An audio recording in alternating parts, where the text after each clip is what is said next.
So, a warm welcome to everyone. Good morning, good afternoon, or good evening, whichever part of the planet you're on.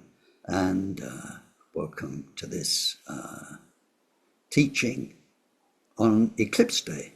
We just had the equinox, and now it's the March solar eclipse. We just finished this 2 weeks between eclipses, as you know, probably. Eclipses that always come in pairs, solar, lunar, either way round, can come first, but they always come in pairs, a fortnight apart, 2 of them every year. It's a very, how can you say, comforting thing to know that they come round regularly. And and in fact, the eclipse is happening here during this talk. So if I suddenly disappear, the eclipse has got me. It's a delicate and sensitive time, but it's also a very special time for yogis. It's a time when the central channel is more open to access than usual, so you never know. Today might be your big revelation day, and you'll never come back.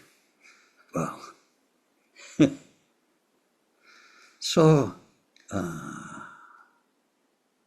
a very warm welcome to those of you who aren't in the eclipse, because you're on YouTube and watching this on YouTube sometime in the future, whenever that will be. So, let's start, as we really and truly must start. These teachings only make sense, make the sense they ought to make, if we are brimming with bodhicitta, if our hearts are full of love, and our whole life is beautifully given to everybody. We long to have wisdom, real wisdom, not knowledge. Knowledge, there's too much everywhere. It's knowledge. Knowledge is getting cheaper and cheaper and more useless. We want wisdom. So we long for wisdom. We long to be less selfish. We long for more love and compassion, so that we can be very open to our fellow beings and able to help them, really. To have the skills is terrible when you want to help and you're not equipped to help. That's a terrible time. We're in this phase of our path. We are, as best we can, equipping ourselves to help, not just materially, to help deeply, to help beings be at peace with themselves, at peace with what goes on in the world, through wisdom.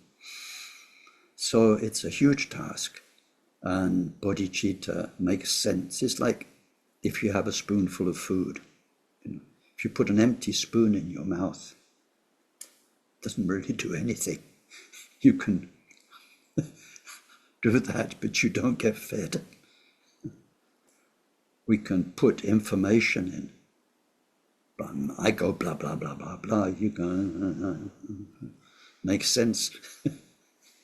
We can put information in, but we're not nourished. Our bodhicitta, our growth as a human being, is not nourished. So bodhicitta is the very, very vital, living basis for what we're studying. So let's do our very best to spend this precious moment in bodhicitta with our starting prayers.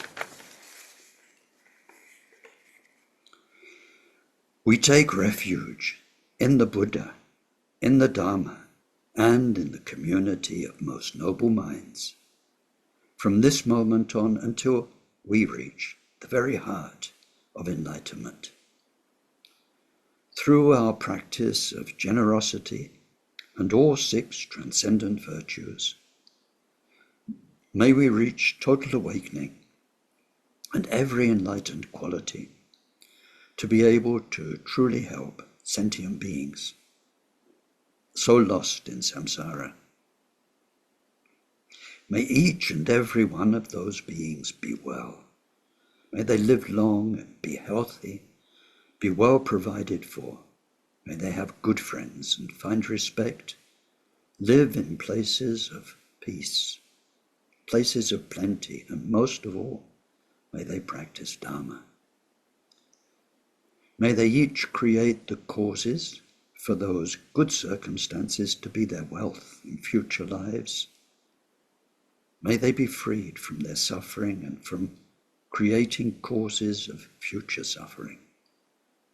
May they discover the natural, sacred well-being totally beyond suffering and attain the great equanimity that's free of closeness or distance from anyone.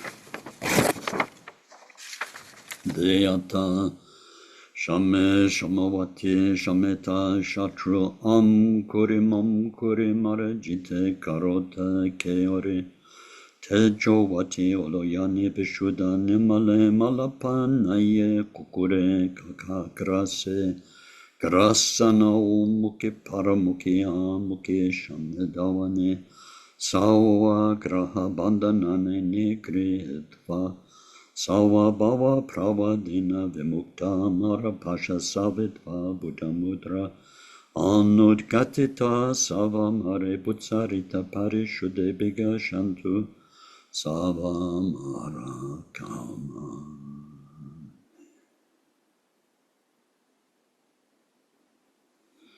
Glorious Guru, source of all blessing, ever present above our heads on lotus and the moon seat, through your immense kindness, ever sustain us, that the accomplishments of body, speech, and mind flow from you, and we are one.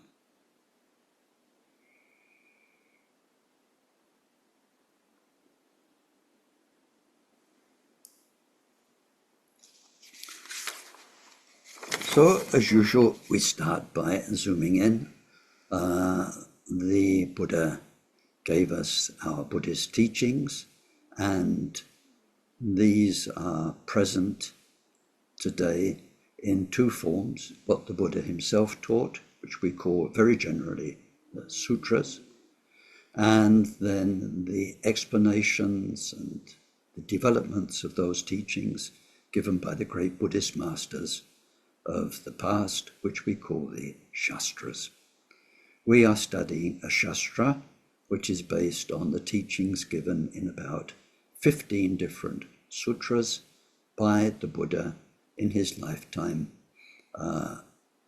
more towards the end of his lifetime, but given more generally to anybody who was ready, in what is called the 3rd and final phase of his teaching. So these are primarily the teachings on what we call Buddha nature and enlightenment. This text is the major source of information on Buddha nature and so forth, and it comes from Asanga, inspired by future Buddha Maitreya. The text itself is in 3 main parts.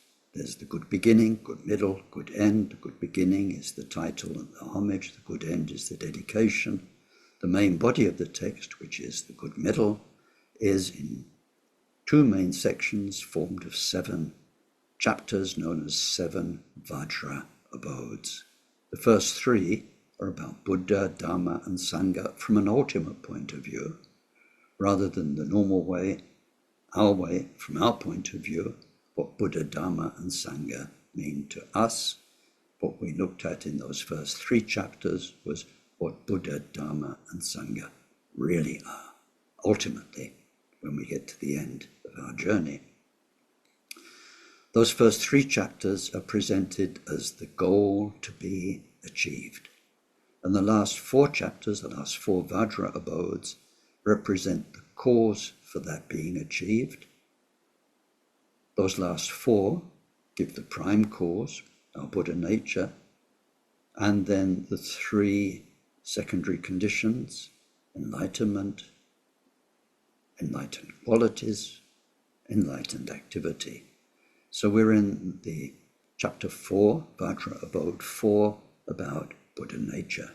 This Vajra Abode 4, and it's good to listen to this, because simply by hearing it each time, this is the 14th time I'm going through this, it might just go in without any effort. You won't need to sit and stare at a text, and it would just, you'll be hearing it. You'll be anticipating what I'm going to say in the next sentence. That's good. It's a way to learn. So, this 4th Vajra abode about Buddha nature is itself in 3 main sections. The first one are the 3 great statements. All beings have Buddha nature. They all have it the same, and this gives us a potential. That's the first of the 3 main sections. The second one, 10 chapters of detailed analysis of Buddha nature. That's where we are just now. And then third thing will be 9 examples to bring this to life. So in these 10 points, we're in this first section, which are the first 6 of the 10 points. And we got last time to point 6, which is called, which can be called 2 different things. Manifestation, how Buddha nature manifests to us. And then because of the way it manifests to us, we can also translate it as approach, meaning how we approach it. Manifestation from Buddha nature's side, approach from our side. In Tibetan, Jukpa, in Sanskrit, avatara. It means how it gets in. So from our side, how do we get into it? And from its own side, how does it get into us? This is what we are looking at. Not so much how, but as a bigger overview, which you'll remember from last time, gave us 3 types of being, which are called ordinary beings, although some of them are extraordinary, but they're called in the text ordinary beings. In Tibetan it's soso jewo. Soso, if we really translated it more literally, it would be specific individuals. That's a really good translation, because it means you are somebody somewhere. You are still somebody somewhere. You're you and just you, and your mind is mainly all about you. This is the main key point, your mind. What's your mind doing? It's mainly, if we look at thought after thought, emotion after emotion, experience after experience. Me. We should all be called Mimi. I have a very good friend in Samiling whose name was Mimi, but we should all be called Mimi. It's easier to say than I. I is a bit phonically difficult for the throat. So who are you? I is a bit difficult. So I am Mimi. Most of our mind is absorbed in our specific stream of consciousness with its karma, with its habits and so on. So these are specific individuals, one group. Bodhisattvas, the next group, whereby that self-obsession has been broken and there is definitive experience of Buddha nature. Those 2 are together. There's still a stream of consciousness, but now there is clear, lasting experience of Buddha nature. We call those great bodhisattvas, group 2, then group 3, Buddhas. So in the text, if we go back to it, then we're in point 6. It's on page 121 of the original. Point 6 of Buddha nature, manifestation or approach. Suchness is approached in different ways by ordinary beings, the deeply realized, meaning great bodhisattvas, and the completely enlightened, that's Buddhas. This is how those who see the true nature have taught beings about this heart essence of the victors. The heart essence of the victors. In the prayers we just did, there's a very interesting bit, very, very hopeful bit in those prayers. So we said, we take refuge in the Buddha, in the Dharma, in the Sangha. From this moment on, until we reach the very heart of enlightenment. Now, there are various ways you can understand that, but it's very hopeful. It doesn't say until we are absolutely and perfectly enlightened, like Buddha. It says until we reach the very heart of enlightenment. Now, I would, unfortunately, bet a lot of money that you are not going to become a fully perfect Buddha in this lifetime. I wish I was wrong. But given everything, it's very, very unlikely. But that you might reach the very heart of enlightenment in this lifetime, yes. Why not? This is possible. This is possible. Meaning that your, whatever you call it, your mind, your awareness, your experience, your realization will break through into this Buddha nature. In this lifetime, you'll get the experience. You'll know what these words, these ideas we're studying, it will be real. This timeless, changeless space that I go on about, will be real. And everything will make so much sense. It will change your life, not just your life, all your lives forever. You still have your own baggage to come back to. It won't all go in that moment. But because of that moment, your whole relationship with your karma, your stream of consciousness will change. That is possible in this life through Mahamudra teachings and 6 yogas and so on. It can be done. This is very, very hopeful. And so when we make that prayer, please long for it. Long for it. We're good at desire. We know how to long for things. We know how to long for people. We know how to long for food. We know how to long for a beautiful day in the countryside when you've been working too much. We do longing wonderfully.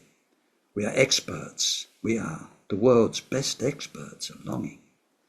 So long your socks off for reaching the heart of enlightenment in this lifetime. So now today, what do I want to do? I want to not plow ahead with the words.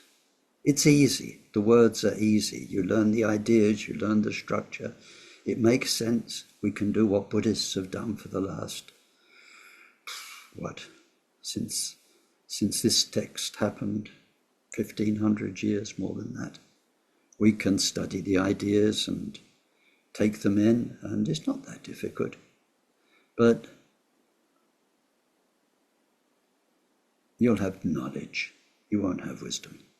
So I want to today explore a little of what will make this point 6, and then point 7, and then point 8, and point 9 come to life a little bit. We have 10 points. The first 6 sit together as a group. And then after that, 7, 8, 9, they are talking about this first group of 6.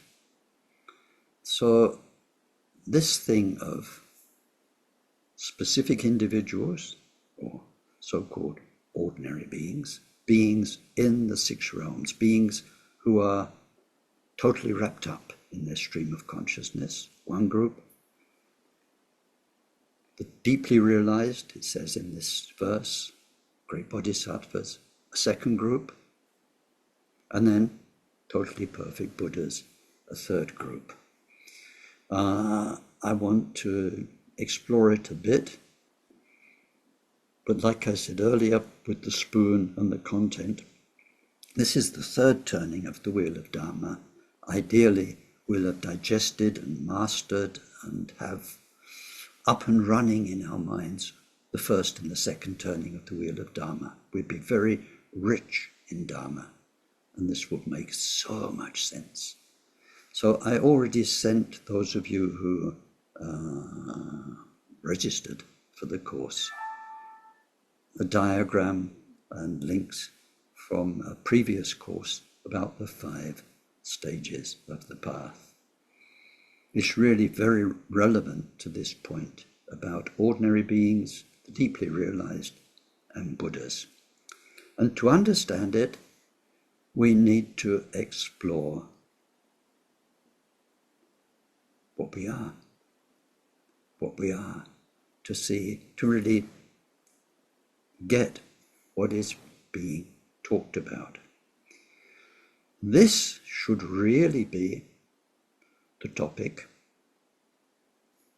of the first bit of the first stage of the path, which is called the 4 foundations of mindfulness very often.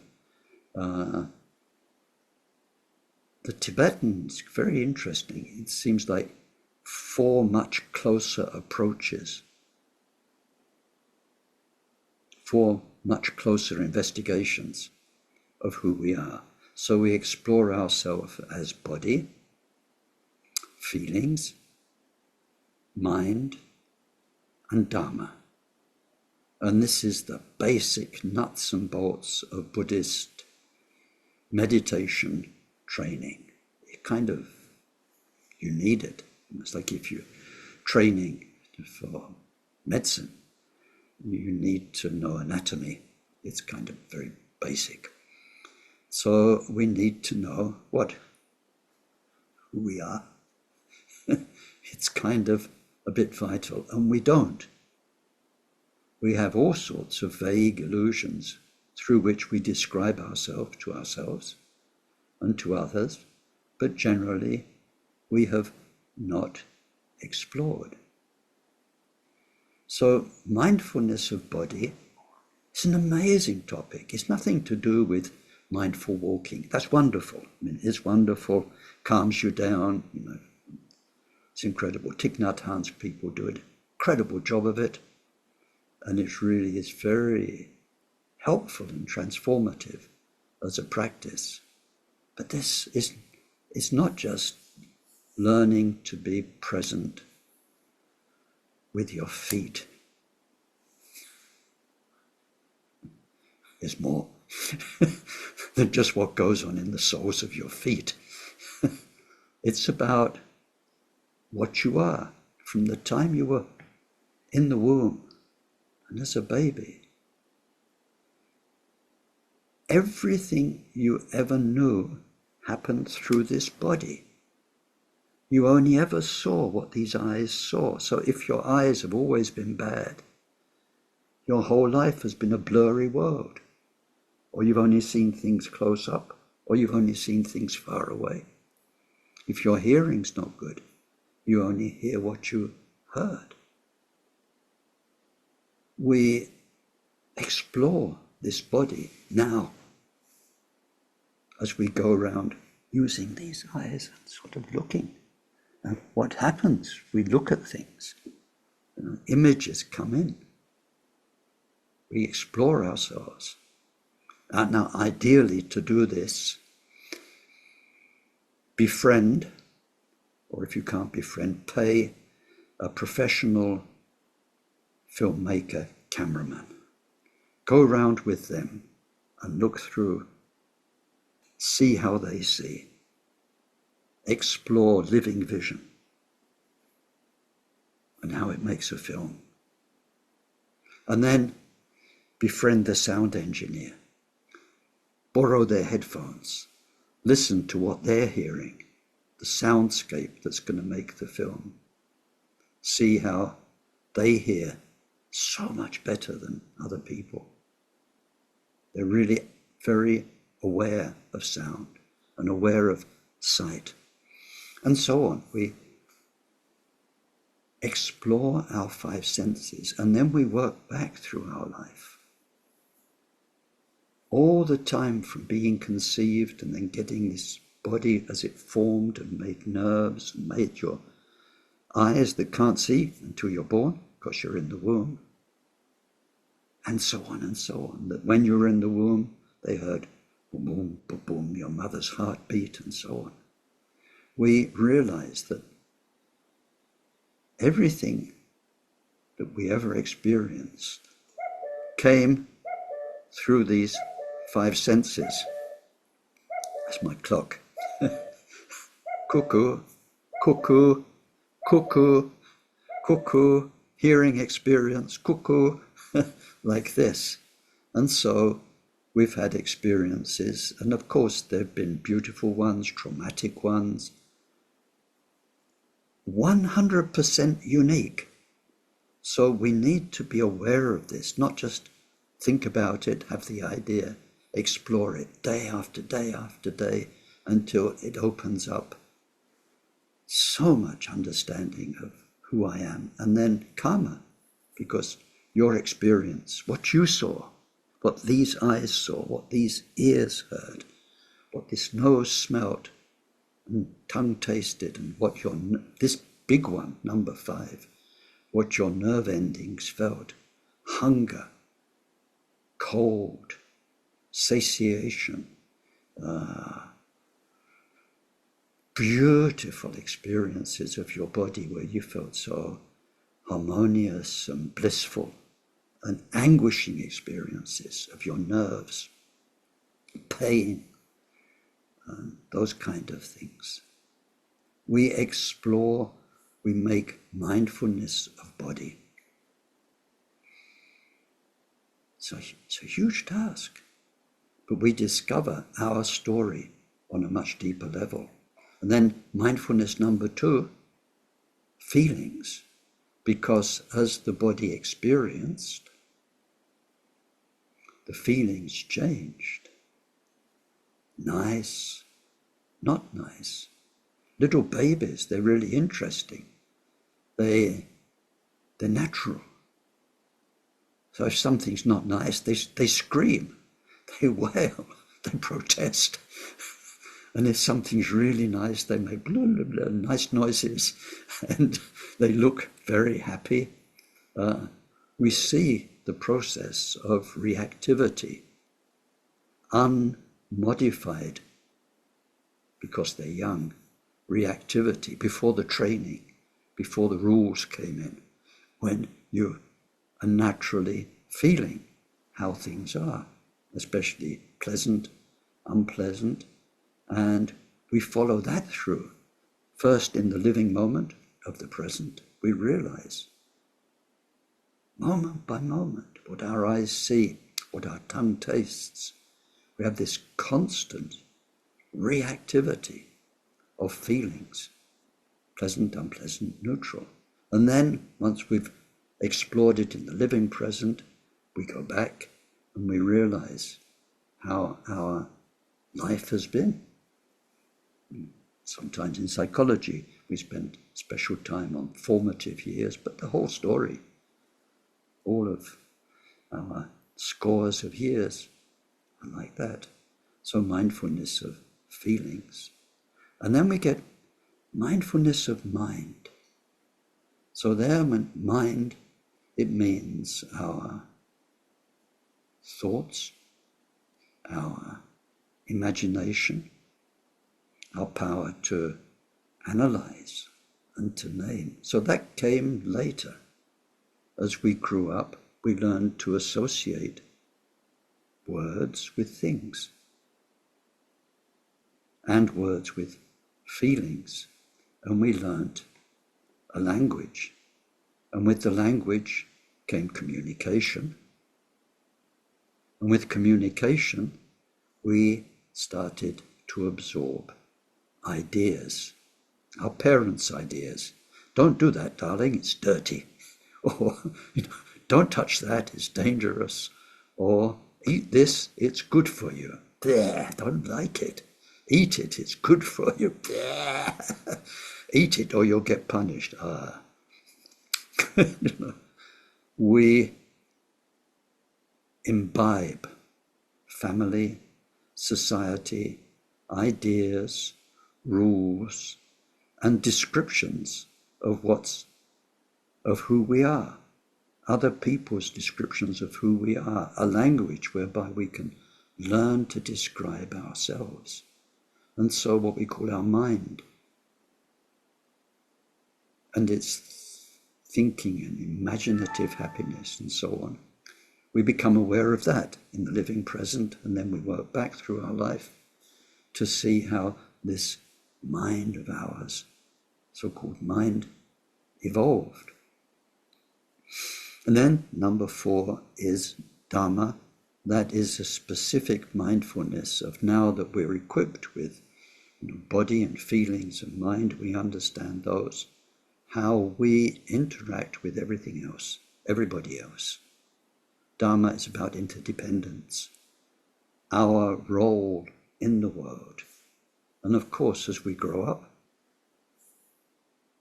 and become somebody, teenagers, and then leave home and so on, this is a big question.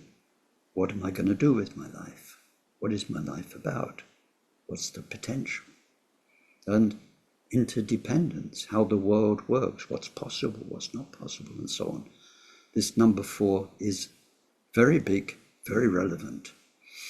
So with these 4 foundations of mindfulness, we come to know ourselves much better. And then we start to get an idea of the power of ideas and language, which is what we're doing here.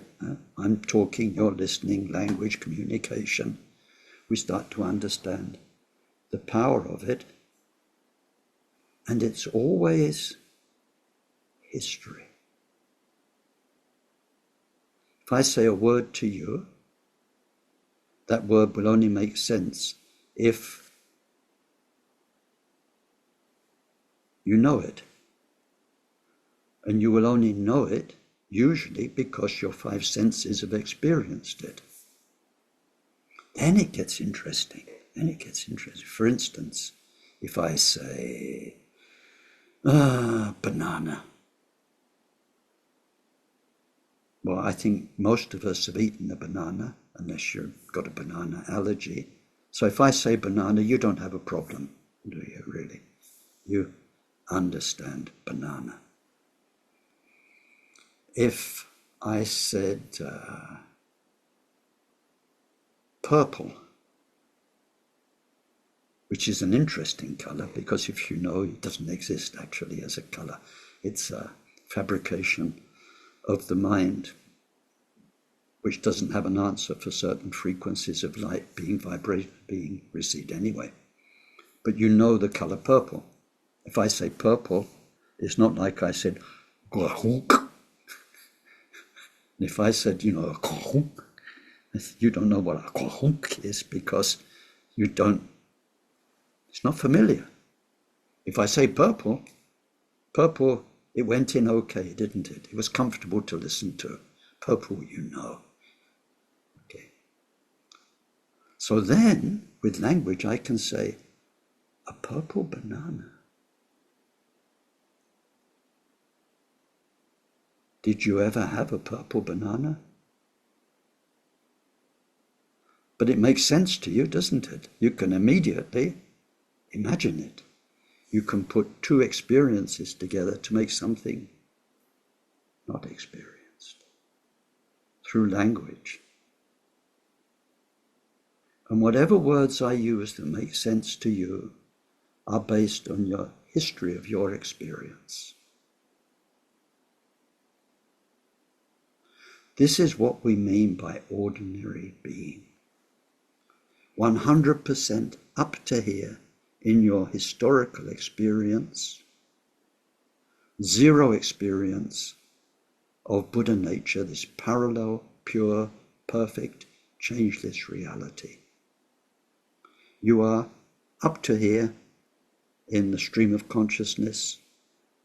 Because you are a stream of consciousness, you're on your journey of rebirths somewhere in the six realms. And then within today, you have all the six realms. Often in the day, there's one place you go where you're like a local god, another place you go where you're treated like the local demon, and or another places for you it's like going into hell, and in other places we are mating, nesting, feeding, we're human animals going about our animal habits, and so on. 100% in the stream of consciousness, zero experience, zero direct experience of Buddha nature.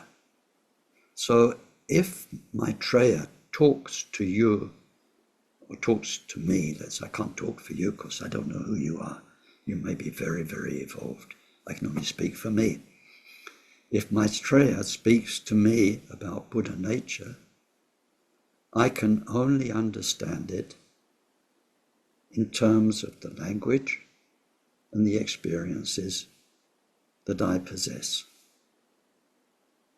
And none of those can cope because there is zero direct experience of Buddha nature. So there's nothing in this world that's like it. So in this section, number 6, and in the following sections, number 6 is about approach and the way we approach it. We can only bring the tools we have to our understanding of something which is 100% different from anything we've ever known.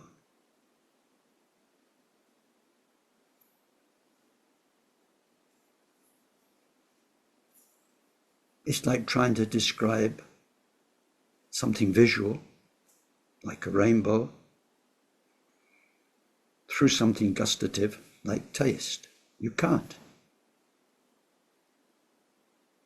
A rainbow, if somebody's never seen a rainbow, they say, is it sweet? No. Oh, it must be sour then. No, it's not sour. Then it must be salty. No. That's all you've got. You've never seen, and you only taste it. None of that range of tastes, if you're blind, can tell you what a rainbow is like. So this is a very important point. It's very important because the way the text speaks about this first group, ordinary beings, it says the way they approach Buddha nature is deluded. It has to be. It has to be. We only have our illusions. But the wonderful thing is, through, like up to now, 13, 14 sessions, through words, through ideas, we can approach it. This section's about approach. We can get closer. We can remove some of our doubts or confusions. And the other way around, it can manifest to us in our world, which doesn't have the equipment for direct experience of Buddha nature. It can help us to explain. So when we go back to our 5 stages of the path, stage 1 is this vital work of the 4 foundations of mindfulness, then based on that knowledge of who we are and this deep, deep understanding of our history and how we became who we are today as we grew up and went through life. Then the second bit of the first stage is the 4 major changes, where we transform all the harmful things into good things. And the last part of the first stage of the path is where we learn to go to meditate and to still the mind and to have a whole new range of tools through a mastered mind. That's all the first stage of the path. The second stage of the path, based on whatever we've got in the first stage, is called the stage of fusion, of junction. Fusion with the truth, junction with the truth. It has 4 subsections, but we're not looking at those in detail now. There's a course and there's the diagram. But the main point of this second stage is what we're doing here with these Buddha nature teachings. We learn about shunyata. We learn about the nature of mind. We learn about the Buddha nature of mind. We learn about it, then we apply those teachings within the skill of meditation that we acquired in the first stage of the path. And then we go through this second stage as the truth gets closer and closer. And as we go through that second stage, it's like dawn. Dawn, lovely word in English. It's got that all sound in the middle. So, dawn, dawn. It's an amazing dawn. So, with dawn, then first it's dark, and you're in the dark. And then, and it's quite interesting, when I get up for meditation now in the morning, it is first light. Up until now, I've been using a torch. I go to a different part of the house. I needed a torch. Now I don't need a torch. Natural light. But it's first light. It changes everything. I can see where I'm going. I can see trees and the landscape. So there is light where there wasn't light. And it gets brighter and brighter. But you still don't see where that light is coming from. It takes sunrise for that to happen, so that this light that's been filling up more and more, suddenly, there's this egg yolk that pops up from the horizon. You see it.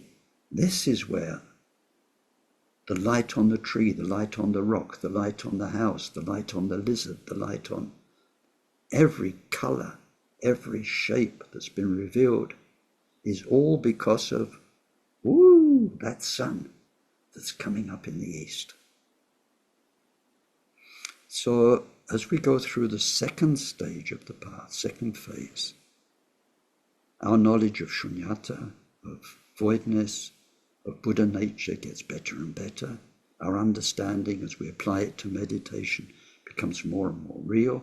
We have many experiences of the dreamlike nature of things, the impermanence, the interdependence, and so on. It becomes very real. That is like the first light getting stronger and stronger. But when, in the end, through all of that, we see where it all comes from, we break through into Buddha nature, that is the third stage of the path, where we become what is called the deeply realized. When we do that properly, stably, in that third stage, we've left behind the power of the stream of consciousness forever. Me is gone. Me died. And a realized being took her place or his place. Me, can't get you anymore. It doesn't mean the stream of consciousness is gone. It means it's powerless. It's disempowered. So, and then from that third stage of the path, which is the equivalent of first great bodhisattva level, then from then on until enlightenment, we will never lose immediate truth of Buddha nature. It will be our default nature. Me gone, Buddha nature came in. But although the stream of consciousness is disempowered, it is not finished. And then we need to work on it. That's the fourth stage of the path, called the stage of familiarization, where Buddha nature, our default nature, interacts with our history, our baggage, which is there but no longer able to get us, able to make ego illusion, and we refine the mind. The heavier layers go of karma, of klesha, and so on.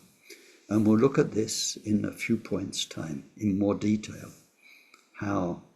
what those layers are and how they go. But just now, as a generalization, we see that through the fourth stage of the path, then our deep realization, because we are the deeply realized, is the basis for working on whatever's left of our history. And when all the history is gone and the stream of consciousness is finished forever, gone, dissolved, then we are stage 3. We are totally perfect Buddha. Ordinary being, totally 100%. Stream of consciousness, realized being, Buddha nature experience, plus stream of consciousness still continuing, totally perfect Buddha. So they are our three phases. In this point 6, I wanted to say those few things so that we're looking at it more from the inside, and we're understanding why this text doesn't look very kind, because it's calling us basically stupid or deluded or confused. And we might think, well, no, look, I mean, we're here in Ken's course and we understand it. We are the cream of the precious human beings, So why is Maitreya calling us stupid or deluded or confused? Is because the only equipment we have for getting some grip on these Buddha nature teachings is our historical stream of consciousness, our 5 senses, and then all the words and ideas and fantasies that we've associated with our thinking mind, with those, and so on, our history. So, because we can't understand that, this verse 45 ends with, this is how it is. You can't get it, but those who've got it, they tell us that's how it is. There are 3 groups. Those who, like we just saw. Now, point 7 is the same thing, but a little bit different.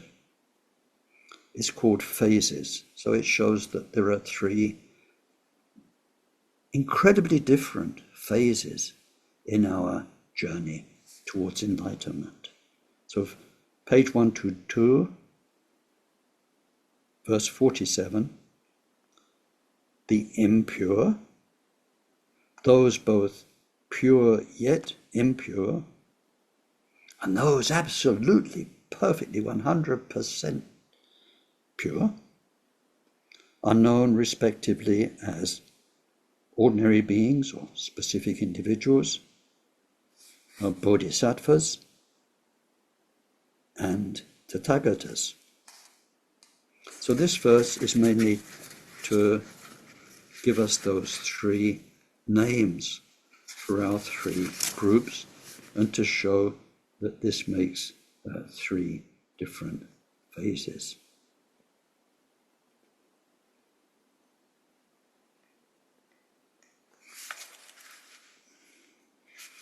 Now, this section 7 is keyed around the term pure. The impure, those who are both pure and impure, and the totally pure. If you go back to the first of our 10 points in this section, it was called the essential characteristic of Buddha nature. It started by putting its finger on what is all this Buddha nature business about? What's the really essential, the vital quality, the vital characteristic? And it said purity. Remember that point 1 is purity. When we looked at it then, we looked at it in terms of an absence of impurity. The main focus is, what we looked at then, what are called the three veils. The klesha veil, what are usually called negative emotions or mind poisons or kleshas, all sorts of nasty names. The cognitive veil, which is mainly the way we think and imagine and fantasize. And then the third veil is historical blockages to meditation progress. So that's from our past lives. We have blockages we've developed, and it's a karma that only comes up when we meditate again in this life.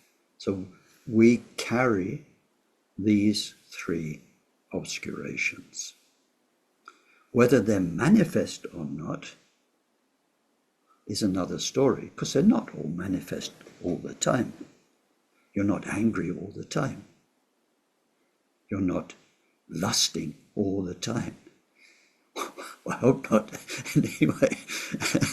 You're not ignorant all the time, or jealous all the time, or proud all the time.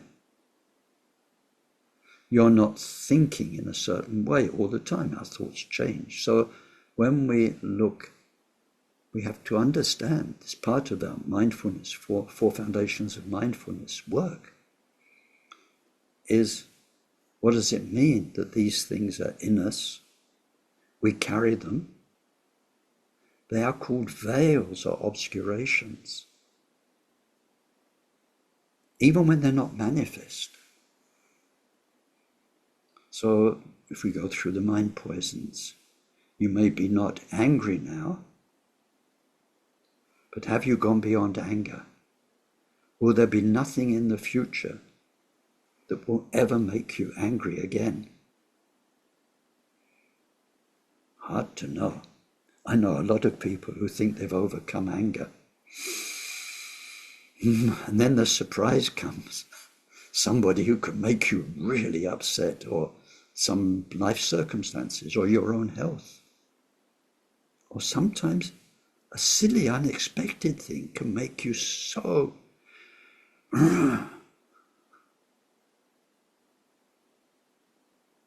As long as we carry it, and this is what the Buddhas can see, we can't see it. It is limiting us. This is what we mean by a veil or an obscuration. The potential for anger, the potential for the 5 mind poisons, and then all the confused, ignorant thinking, and so on, that we carry, acts as a limitation, keeping us in a small space. So now in this section 7, where we're looking at the impure, we're looking at people who carry this baggage, who are defined by it, who are streams of consciousness in the six realms. So from that point of view, they are impure because they have no direct experience of purity, Buddha nature. Purity in this case means what we've been calling very vaguely Buddha nature, Tathagata Garbha. They don't have any experience of it at all. So the mind is all the mind poisons, dualistic thinking, and then dualistic split, basic ignorance, all these things we've looked at as impurities. They're making the show every second of every day. So they are called the impure. But then through working on the path with our impure minds, with our imagination, with our thoughts, with our emotions, with our five senses, we break through in the end to a direct experience of this never before experienced truth of Buddha nature. Just now, very soon, 1st of April, some of our friends are going over to Delhi to finish their Mahamudra transmission with Taisitupa, and so some of them will break through an experience for the first time. It's amazing. Until I reach the very heart of enlightenment, they might reach the very heart of enlightenment. And then there will be this understanding, if we use that word, usually we say realization, this realization of purity. And then how everything else is impure will be so bloody obvious. You won't need to think about it or study books or sit down and reflect like we do. You've had the experience of the truth of you, the truth of this mind of ours, the truth of everything that always was, will never change. And you realize what it was like to have been a specific stream of consciousness, a somebody somewhere, dominated by karma, dominated by your mind poisons, your dualistic thinking processes. All of that is so obvious, seen from this endless, indescribable purity. That's the good news. The bad news is that it's not over yet. And so then all that baggage that's your story will be there. And then through the 9 bodhisattva levels that follow, we work on it, taking away the grossest mind habits, patterns. And then once the grosser ones are gone, they reveal finer ones. And when the finer ones are gone, they reveal very subtle ones, which we call the first moments of thought. So it works like this. Let's take anger, for instance. When you're still a specific individual, your karma is to meet, let's say, people, circumstances, and they will trigger your anger and you can't stop it. And so we work on that with all sorts of meditation and other practices.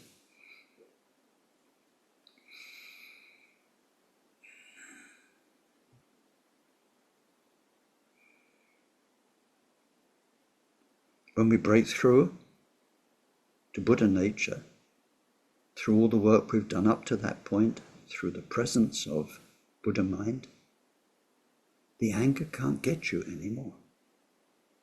It can't. It's like, Velcro. You've got the two sides and they grip. If you look closely at Velcro, you've got a lot of hooks and a lot of loops. So the hooks get the loops. I've got something here, Velcro. All the loops have worn out, so it doesn't stick anymore. So when we get through to first bodhisattva level, or the first level of yoga in Mahamudra, the triggers that will make you angry can't work anymore. It's disempowered. But the process is still there in you, the habit. It's just, it doesn't get you. So it means there's a few seconds maybe of thinking reaction that doesn't make you manifest anger to others, that doesn't make you overcome by anger, but nevertheless, the angry reflex comes up now as an object on the screen of your stable Buddha nature experience. It's there, it's you, it's in nobody else. So we have this interesting thing of, you're Buddha, but nevertheless the history comes up and the habit. And then we work on that habit so that it goes from 4 seconds to 3 seconds to 2 seconds to a split second. And then we get to the really, really difficult bit.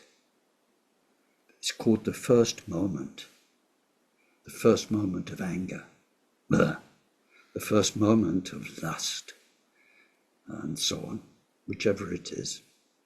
And you see, when you've got 1 second, 2 seconds, 3 seconds of anger, and you're a good meditator, you're used to working with it. We can do, stop it as soon as it comes up. We see the angry thought, feeling, and it's called nipping it in the bud or slicing it at the stem. A lot of Buddhist practices, Vajrayana practices about that. That's why we've got all these ones with the sharp instruments. Anger, lust, before it. So if you've got 1 second already, you can do that. But the first moment comes out of nowhere. And you can't get into the nowhere to stop it coming out. It's like the ground at this time of year in Northern Hemisphere, in the spring. It's just dirt. And then things start popping out of it. So this first moment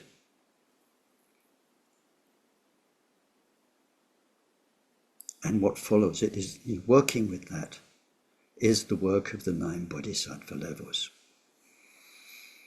So we look at that in detail when we study the 5 stages of the path. But the point is here, why are we calling them the pure? They're called pure yet impure.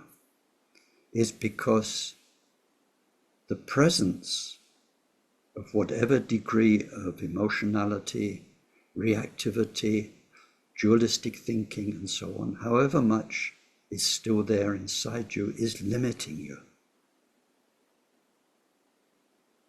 So as we go from level to level, second level to third level, the limits drop away and the vision expands to what we could never have imagined before. And then another layer falls away and it opens up even more. The basic Buddha nature stays the same. It's like the light at dawn. After dawn has happened, light is light. And light reveals things, shapes and colors. But even though light is light, as the the sun goes up in the sky and becomes brighter, you see even more clearly. And then with years of experience of walking around in the light, you start to see light in all of its many, many manifestations. The light inside a precious stone. I haven't got one, you're imagining, okay. But the wonderful light inside gemstones, the light that you see inside icebergs at the South Pole, the aurora borealis, the wonderful soft lighting that you can see the photographers love, subtle, warm, amazing light that makes beautiful photographs, and so on. So although light is light, as we go through the bodhisattva levels, although it's always Buddha mind, the extent, the loving compassion, the wisdom, the help that Buddha mind is extending all the time to being our realization of that grows and grows and grows through the bodhisattva levels. So there is this co-presence of changeless Buddha nature and disappearing stream of consciousness that's limiting. So that's both pure and impure. But let's go back, so different from being up to here 100% just in stream of consciousness, with no direct experience of Buddha nature to help you work on your journey.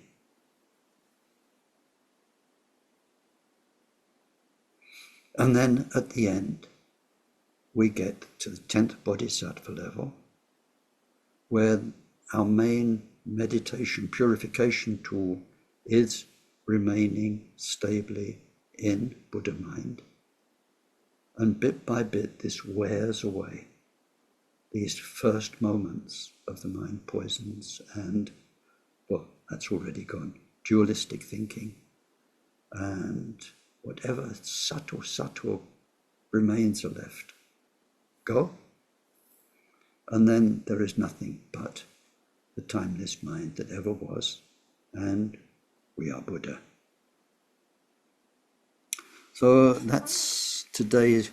We spent a lot of time because I wanted to try and, put some realistic flesh on these ideas. We could just study it and say there are 3 phases. You write down 3 phases: pure, impure, and like that. Got that, 3 of those. We got some mental map of a path. Enlightenment at the far end. You start here, and then okay, you're like that. And then people are saying, I wonder if I'm first level bodhisattva yet or not. How will I know when I get there? And so on, and all of this. But otherwise, it's just ideas. We need to take these ideas and apply them to the reality of what we are. Our thoughts, our feelings, our experience, and to understand the history of this experience and so on, and so on. So now that's point 7, these 3 phases. And we got the names. And then there's verse 48 in this section, page 123. Buddha nature, summarized by the 6 points, essence and so forth. So that's the first 6 points. We're in point 7 now, phases. So Buddha nature, summarized by those first 6 points, essence and so forth, is explained through 3 phases and by means of 3 terms.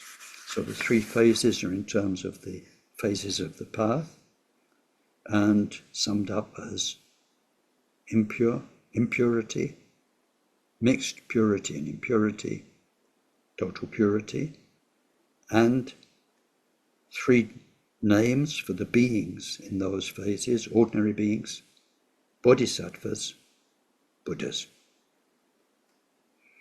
Point 8 is easy. It's quite a thorough text, this. So now we've seen these three phases and what they mean really. And then if we study the 5 stages of the path, we really get into the detail. Then the next point is, yes, there are these 3, and they're very different. I mean, if you meet an ordinary being, and if you meet a realized bodhisattva, and if you meet 100% perfect Buddha, it won't be the same. Huge difference. So now we need to come back to the key point. Yes, but Buddha nature's there all the time. It is all pervasive. Very important term. And then when we get to Vajrayana practice and texts, these 2 words, all pervasive. In Tibetan, kunchap, is very important. No matter where you are in the worst of samsara, we've seen, impure, but impure can get very, very impure. Evil. I don't have a diabolical enough voice, but no, I can't do it. I'm not a good enough actor, to say evil. I can't be a Darth Vader, and you belong to the dark side now, But really, evil can be very, very evil. Dark can be very dark. Corruption can be so horribly corrupt. Hell can be so devastatingly awful. The spirit realm can be unimaginably painful. So, but even there, even in those states, Buddha nature is perfectly present. So, having looked at the 3 phases, point 8, so verse 49 on page 124. Just as space, concept-free by nature, is all-embracing, so also is the immaculate space. Immaculate means not impure, double negative. So the pure space, total purity. The immaculate space, the nature of mind, is also all-pervading. So here we're looking at something that when we come back, so that's in 2 weeks' time, when we come back to pick up these teachings, is going to be expanded in quite some detail in the following points. So we go into an example using the elements: earth, water, fire, wind, and space. The first 4 are manifestations that change: the earth element, the water element, fire element, and the wind element. By the way, please don't say air element for number 4. It is not air. I mean, it might be in some other teachings about the elements. There are all sorts of element teachings around, but it is most definitely wind. Something needs to move, and air can be static. In the room I'm sitting in, apart from what my breath is doing, the air is very static. It's not about air. Whatever air means, actually, I'm not sure I know what air means. When you think about it, what is air? We are talking about movement. Something is causing change, is really what it means. Like when the wind blows, Who can see the wind? Neither you nor I. Famous poet. You can't see the wind. You can see what it does. You can see the branches and the leaves moving. You can see the dust whisked up from the ground. But you can't see the wind. But you can know it's there by its manifestation. I have very big trees around this house, so you actually hear the wind, like the big gusts. You hear it up top, and then a second or two later, the trees start moving and they make their own noise. Sound, sight, but the actual wind, that we know now, high pressure, low pressure. There's a high pressure over Norway and there's a low pressure over Northern Africa, and so there's a wind. We understand all of that, but the wind itself, anyway, it's not earth, water, fire, air. It's earth, water, fire, wind. There has to be movement. And when we move into Vajrayana teachings, most definitely air does not work. It has to be wind. But anyway, those first four elements are always changing and interacting. But number 5, space, by its very definition, is nothing. It can't change. If there was something to change, it wouldn't be space. How could it be? It would be something. So space, and then these days, physicists and so on, we can have wonderful time with this. Really, what do they say? Makes you think, doesn't it? What is space? But space has to be there for things to happen. No space, fire would be what? An infinitely small dot. The heat that radiates, the flames that do all of this, that only works if there's space. And it's like the wind, you can't see the wind. But it's there, through its manifestations. If there wasn't space, then things couldn't be this big or this small or that shape or this shape. The water element couldn't cause things to be attracted through space towards each other. Electrons, particles, human beings coming together through space and getting closer and closer and closer. If there was no space, there could be no attraction, the water element, no fire, no earth. Earth and its solidity couldn't exist without space. But space, which is by its very definition nothing, doesn't change, can't change. But it's the necessary condition for the 4 elements to do what they do. So it's saying in this verse, like this, if there were not the truth of what our mind is, then all the manifestations of mind, whether they're samsaric manifestations, whether they're dharma manifestations, whether they're the experiences of the path, all of those things change. Our samsaric story changes, our dharma story, our bodhisattva story changes. None of that could happen if there were not the basic nature of mind.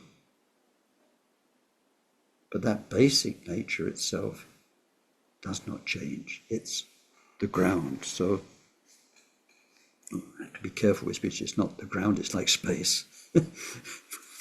When we come to the end of this text, it's like the ground, but just now it's like space. We're looking at that. So that's verse 8. And it tells us, and this comes back in various places, that there's nothing in this world that really can convey Buddha nature to us. But of all the things in this world, what gets the closest is space. And in some other texts it says there are only two things in the entire universe that never change: space and Buddha nature. Then verse 50 says this. So now if you were one of the pure and the impure, or if you've just in Mahamudra, you've just been pointed out the nature of your mind, and your teacher can say this, because, this is real. You're directly experiencing this. This, the general characteristic of all, permeates the 40, the noble, and the ultimate. Ordinary beings, realized bodhisattvas, totally pure Buddhas, just as space permeates all forms, whether they are lesser forms, mediocre forms, or perfect forms. So in the commentaries it says, like, you can have it sounds nice, an earthen pot. It means it's made of dirt, basically, right? So you can have a dirt pot, or a copper pot, or a golden pot. Doesn't matter. So that's like our three types of beings. Earth, let's not say dirt, earth, copper and gold. But all of them exist in space the same. And the pot can only be made and come into existence by a potter because there's space. They mold it in space. It's beautiful. You take dirt and you mold it into a pot, or you make copper or gold. So that's the example. Buddha nature is there, changeless, all the time. All the time. Here we're looking at all pervasiveness. In every moment of whatever it is for anybody, anywhere, Buddha nature is present. In this moment, right now, it's present. In the worst of the hells, it's present. In most sacred and spacious and divine meditation, it's present. The same for everybody. So that point 8 is really just a touching base after we've gone through these three phases, three types of manifestation, saying, but remember, Buddha nature is there, just like space is here all the time in the material world. Now, that's where we stop for today. It's a good place to stop, because the next section, changelessness, is a big one. And it's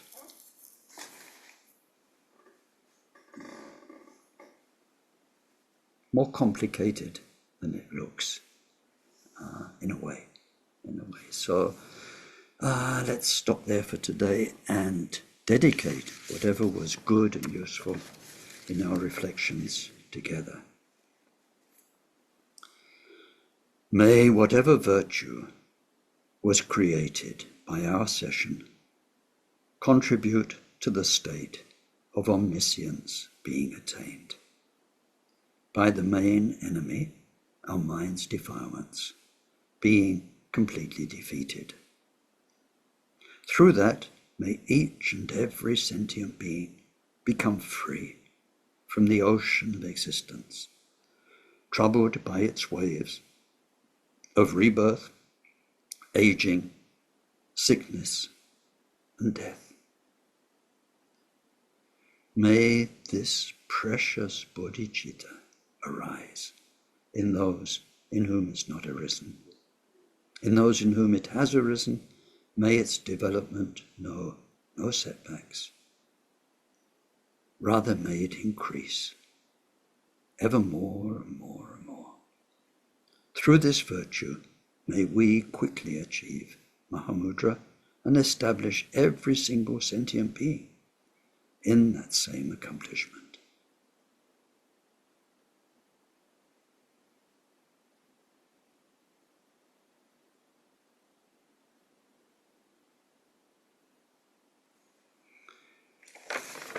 Thank you very much. So, your turn now. And if you have anything you'd like to contribute or question, then please don't be shy. Hi, you can. Hi, Janie. Yeah.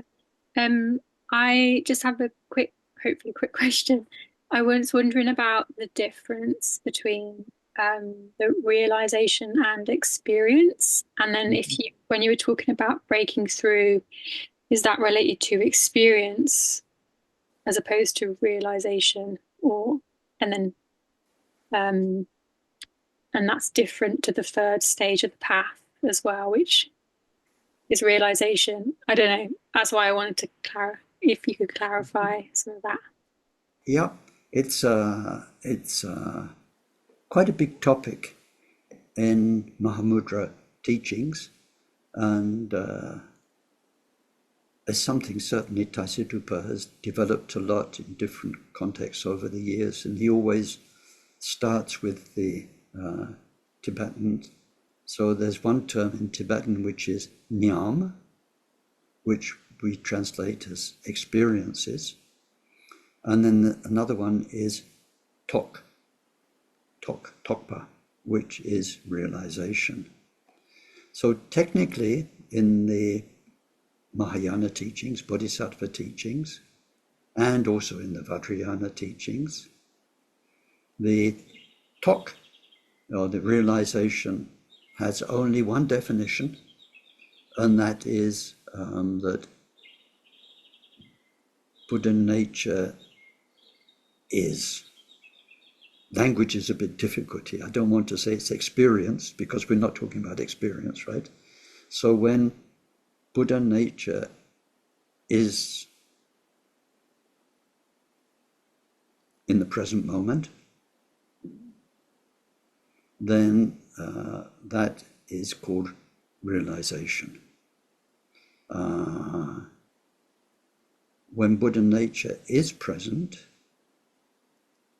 there is no duality in the experience. There is no knower and known as we know it. And so it says that this timeless, changeless, perfect state is not known by sentient beings, but it knows itself. That knowing itself is the word jhana, or primordial wisdom. So the definition of realization is jhana is present. Jhana is there, but what do we mean by jhana is the important thing. Buddha mind is there, knowing itself, and the duality of me knowing something is shut up for the time being. Gone, shut up, put to sleep for the moment. There is Buddha mind that knows itself. And even when our stream of history is on the screen in front of it, that Buddha mind still knows itself, even though there's the history being dealt with on a relative level. So when there is this unmistaken, absolutely pure Buddha mind knowing itself, then and only then do we talk about realization, or when we talk about bodhisattvas, we call them the realized, those with realization. Experience is due to causes and conditions. Buddha mind is not due to causes and conditions. This is the big difference. Big difference. Whatever experiences we have, there's always reason behind it. Circumstances that can vary from how much clothes you're wearing When you meditate, whether you're stuffy and too hot, whether you've got the window open, it changes your meditation experience to what you ate, to the instructions you received, to the fact that you've just been doing 100,000 prostrations. Then we go back in time to the fact that in a past life you already had familiarity. So many causes and conditions temporarily come together to make experience, and then it's gone. Then it's changed. Experiences come and go. Realization in its technical sense is presence of Buddha mind, which does not rely on circumstances, causes and conditions to be what it is, and it doesn't change. It's changeless. We're going to look at changelessness in the coming talks. If we downgrade our language a little bit from what is strictly meant in the Bodhisattva scriptures or the Vajrayana scriptures, then realization can be used for what remains as the experiences come and go. So, for instance, we have experiences of impermanence. And the more we think about it, the more we receive teachings, the more we witness life and so on, then sometimes we experience it so vividly. Somebody dies. A whole life, a person that was there, end of story. And it gives us a shock, wake-up call, whatever you call it. Or even just a little thing. It was such a nice ice cream. Oh, it's gone. You know, it was there a minute ago. And it's gone.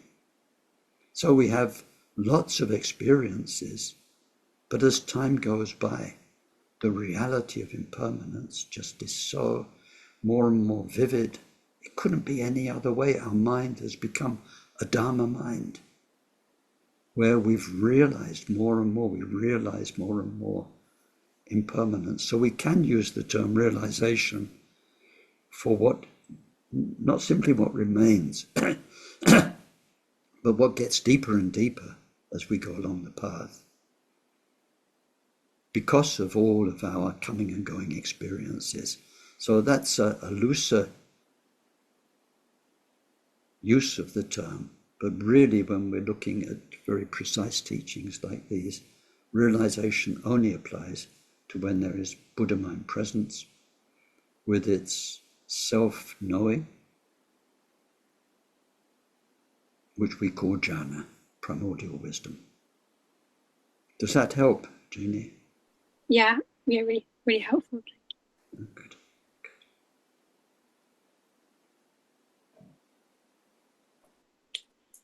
Hi, Ken. Hi, Lara.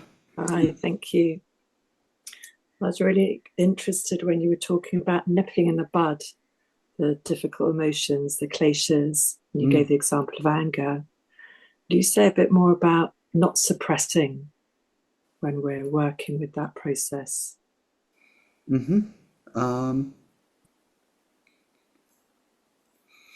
Yeah, it's easier to practice it than to talk about it, quite honestly. I mean, I think in the reality of our own mind, once we become more familiar with what goes on with any of the mind poisons like anger, then we learn the feeling of suppression when we are ignoring it. Basically, we're putting it in the cupboard, we're pushing it back, we don't want to face it.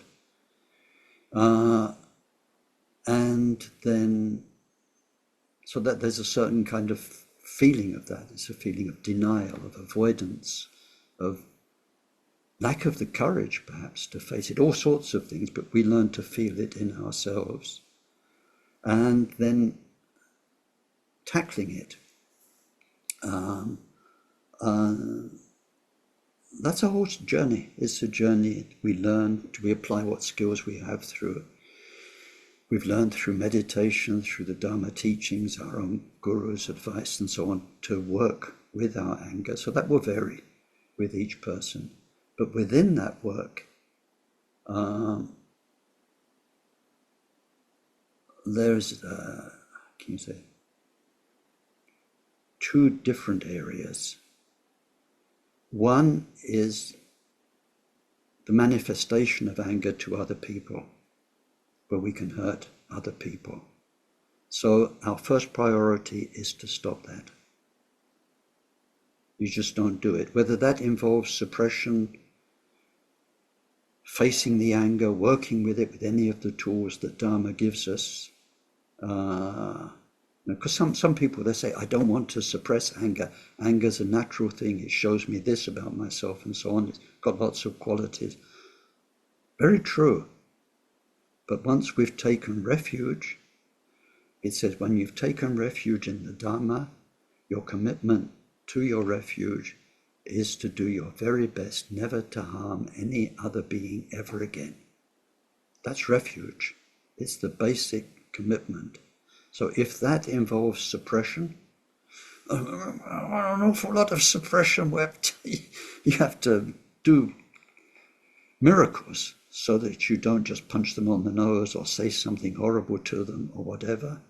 But our refuge commitment is never to hurt anyone again. That is so basic that it overrides everything. So then we may need to suppress it in order to protect others. But then when we get back in our own privacy, when we get back to our meditation cushion, then we can let it up and work with it and try and face it. So as we do that, and as we let it sometimes play itself out, we're doing it with a magnifying glass, with a microscope, and seeing, how does this work? What happened that made me angry? What's the process? And we see there is a process. There's a first moment trigger that's built up by feelings, reactions, thoughts, memories, all sorts of stuff. We see a process. And we see how one thing leads to another, and it's a build-up. They say anger's like fire. It's like a flame that builds up from a spark, and all of a sudden you've got a blaze. So then, once we identify the process, we try and see how soon in that evolution can I catch it and change it. How can I catch it and then change the anger into love, into shunyata, depending on the tools we've got and the experience we have. There'll be a point where you can catch it and transform it or liberate it. And so we catch it, we learn to catch it at that point. And then Shantideva's advice, his advice actually says, become like a block of wood, right? I think these days you'd say freeze. Freeze. You just stop it there. You stop it. So then when we do Vajrayana practices like Chut and so on, then we actually imagine kind of slicing it. So it's like watching a plant come out the ground, a weed, something poisonous. And as soon as it's identified, dangerous weed, could kill my dog, you get your scythe and it's gone. So in our mind, when we see lust, jealousy, pride coming up, as the moment you can identify it, then it's not a question of suppressing it, but either transforming it into something positive and useful, or liberating it into the space of everything. Just let it dissolve in shunyata. And there, what is precious is the advice of a teacher, because depending where you're at and what you know, there are all sorts of wonderful methods that suit different people at different times in their journey. So the teacher's advice on what to do, with the anger is very important.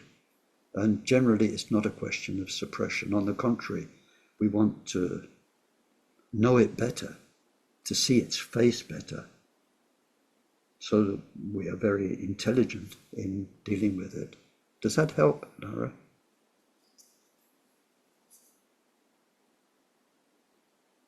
So your microphone's off. Yes, that was really helpful. Thank you very much, Ken. Yeah, wonderful. Thank you. Welcome.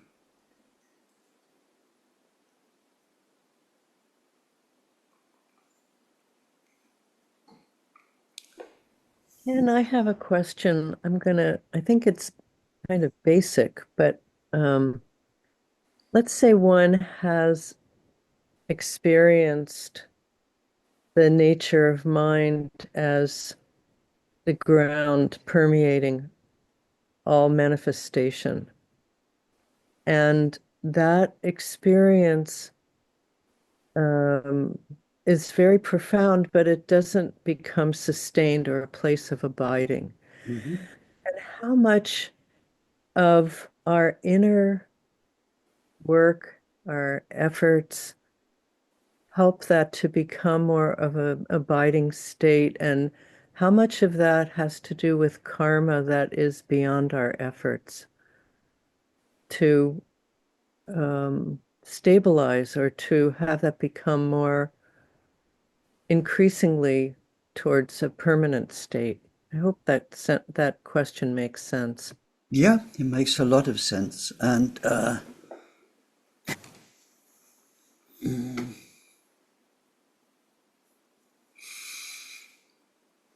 And there are several dimensions of response to your question, Susanna. There's a Vajrayana dimension of response. There's the classic Bodhisattva path dimension of response. So in the Bodhisattva teachings, what you're talking about would be allocated to the second of the 5 stages of the path. So that's called the phase of junction or integration or fusion. And it means fusion with the true nature, with the truth, or with Shunyata. So whatever practices linked with learning we're doing that are, according to which school we're in, which teacher we've got, and so on, as a bodhisattva, it will be the continued application of that method that will help stabilize the experience. So it's very hard to say. It depends on the person, what method they're applying. But it's all about, what's the term? Perseverance, diligence. And that by doing again and again what we do, we create the causes and conditions that give a closer experience in our stream of consciousness of this ground of everything. And that second stage of the path is like the light at dawn before we see the sun, where all that light is coming from, so that there's light already. And we realize there's light coming from something that's illuminating everything. And we have in our meditation practices deep experiences, life-changing experiences, but they come and go, they're experiences. And so by applying again and again, session after session, the meditation methods we're using, the deep contemplation methods we're using to think about the Dharma teachings we're receiving, bit by bit they do the work, but it's erratic.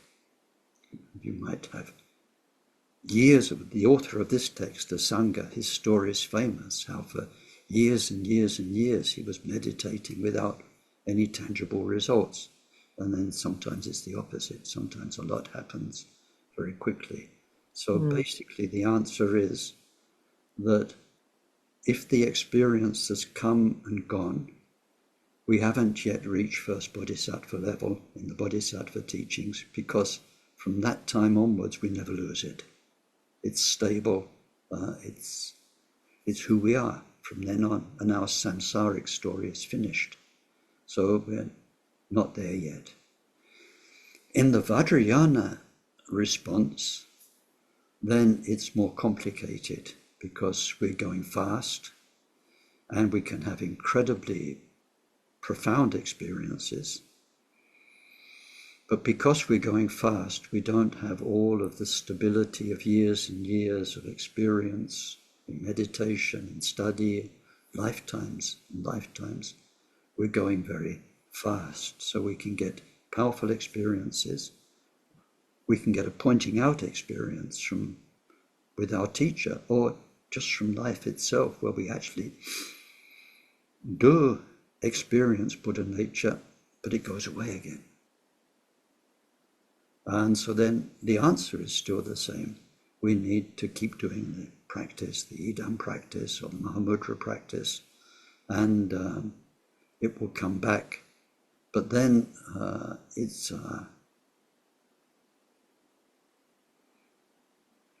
more interesting journey, let's say, than the slow, very systematic, step-by-step, long-term, many lifetimes journey of the Bodhisattva, which means when you do reach the breakthrough, it will be forever afterwards. In Vajrayana, we must expect, I'm trying to see if I can put it in with my example of dawn. Okay, you're seeing the dawn light, but maybe a helicopter line comes down and can lift you up into the sky so you can see the sunlight for a moment, and then it puts you back down on the ground. So you've just got the dawn light, but it was there and you did see it. But then after you've seen it, you have the memory of it, and you have the mind's reproduction of it, which is fake but very useful, because we remember those deep experiences, and they help us in so many ways. That wasn't, I don't know. Did that help at all, Susanna? Oh, it's a wonderful answer, and gives one a lot to contemplate. Thank you. You're welcome. Hi, Ken. Hi, Mika. I have a question about when you talk about this, many times now you talk about Asanga and having these many years of meditation, and many other masters, when you teach, you talk about this term of the meditation. So I'm a little bit confused that does it also means the way how that when we study in this Tibetan way, that you study the books like a meditative way, not doing samatha, but you do it like a meditative way, study, and you let the information infuse you.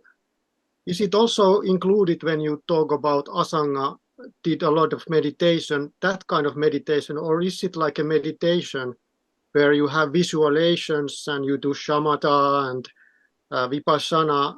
So is it the both, or is it most do you mean about meditation more about this like a shamatha kind of sitting meditation, or do you also mean when you say they do a lot of meditation, do you also mean that they also do this like study meditation, this traditional way of Tibetan study, what I many times have maybe some other also confused to, like this meditation what they talk about in Zen. When they talk about meditation, they mostly mean that sitting meditation or walking meditation. But in Tibetan Buddhism, many times I confuse this, where is the border of the meditation? And did Asanga also do both, and the other masters? So how it is here the meaning of the word meditation when you teach?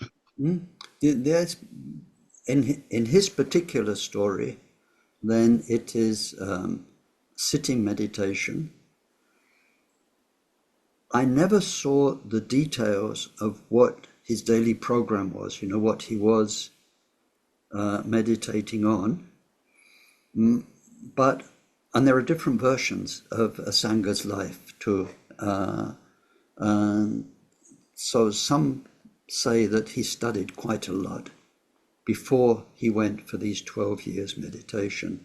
And if that's the case, it meant that in the 12 years meditation, he wouldn't have been studying. He would have been put into practice what he had studied. At the time of Asanga, so it's nothing to do with Tibetans. This is before Tibetan Buddhism. This is about Indian Buddhism. And study was a very, very big thing in the Indian Buddhism. And of course, whether it's, Zen comes from Chan comes from India, all of Dharma comes from India. All of the meditation schools come from what happened in India. So we're not looking at Tibetan system. So at the time of Asanga, Kashmir was one of the great powerhouses of Buddhist study. And it seems he studied there for many years. And so then when we study, and I think the main answer to your question is this: when we study the texts, and then we can study those texts in a very contemplative way. And we certainly do this. And they certainly did this in India and in Tibet, whereby you don't just go on idea after idea. You take one sentence, one idea, and you sit with it, and you try to penetrate its meaning. You think about it. You pray to Buddha to help you understand it, and so on. We work with texts. But once you've got it, or whatever you can get of it, through doing that, then the point is not studying texts, because texts are ideas. The only reason we study ideas is because those ideas talk about our mind. That's very real. Your mind, your thoughts, your feelings, everything you are is what those texts are talking about. So once we've not just quickly gone through the ideas, but we've spent quality time making those ideas come to life, then the whole point is applying them to oneself. So then whatever sitting meditation you do, shamatha, vipassana, vajrayana, visualization, visualizing Maitreya, it doesn't matter, because all of those practices are about our mind, and the teachings are about our mind. So through our practice, sitting on the cushion, what we read about and thought about and applied to ourselves is now becoming very, very real. We realize how kind the Buddha to give us this pure, systematic insight, to give us these wonderful methods. So study for the sake of study is not Tibetan Buddhism. Study is there so that we get the Buddha's teachings very clear, so that when we look into ourselves, we don't make a mistake in our application of those teachings to our mind. But when we look at Asanga's story and many other masters like Milarepa meditating in retreat, they are working with their mind using a method. And then it depends which master it is, what method, shamatha, vipassana, visualization, depends on each story. But whatever the method, it's applying Buddha's teachings to one's mind, and one's mind includes everything. Your mind includes how the world manifests to your mind, what the universe is for you.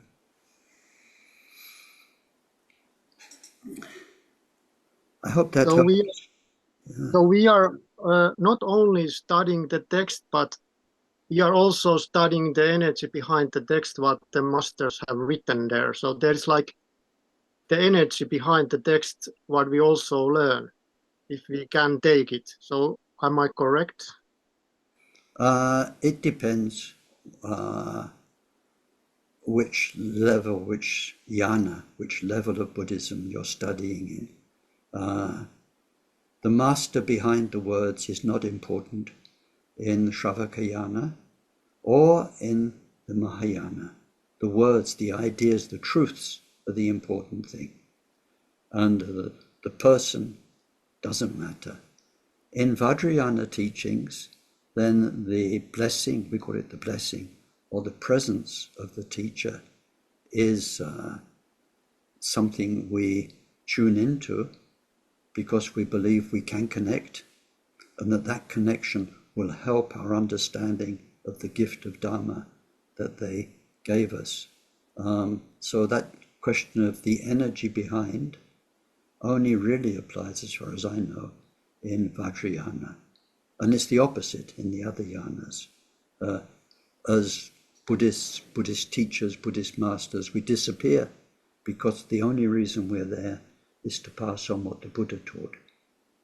And the Buddha's blessing and the Buddha's energy is what we tune into.